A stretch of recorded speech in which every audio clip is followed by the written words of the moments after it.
Hey, ladies and gentlemen, I do want to apologize to those who didn't have a relationship with the dead, because everybody, I'm not gonna say everybody, but I see that there's a percentage of people who try to like villainize the appreciating the dead or caring for the dead or showing respect to the dead or trying to speak to the dead. But that's all you have history of. You don't have history of Jesus like that. You don't have history of these gods and these deities like that. But you do have history of your people who passed before you. That's the only reason why you're here in 2026. Because I see even gang members, they say dead homies, they show respect, Like I see people have grandparents, like, that passed, or that, and they didn't learn anything from the health.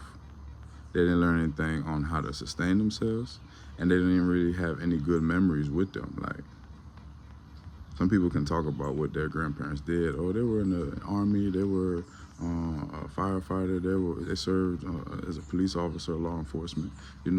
That's respect. It's always respect and love, on my end at least. But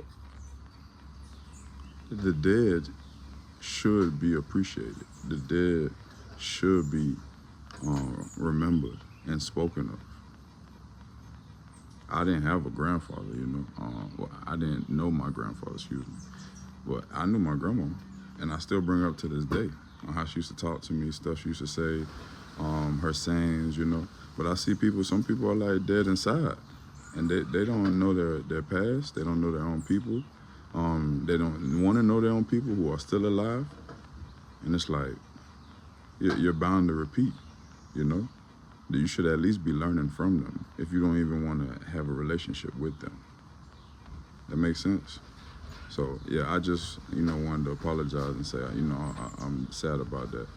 I'm saddened about that, and I feel for the people who didn't get a chance to know those who passed away, but I think the dead should not be disrespected like that. The dead should be remembered. The dead should be appreciated, and you can pray to them and everything. Like, that's just me. That's just my opinion. At the end of the day, how did you get here? Even if your parents passed away, rest their souls, you're not going to try and know your parents. You could have great step-parents, or adopted parents, but like, it's genes, okay? There's a lineage, okay?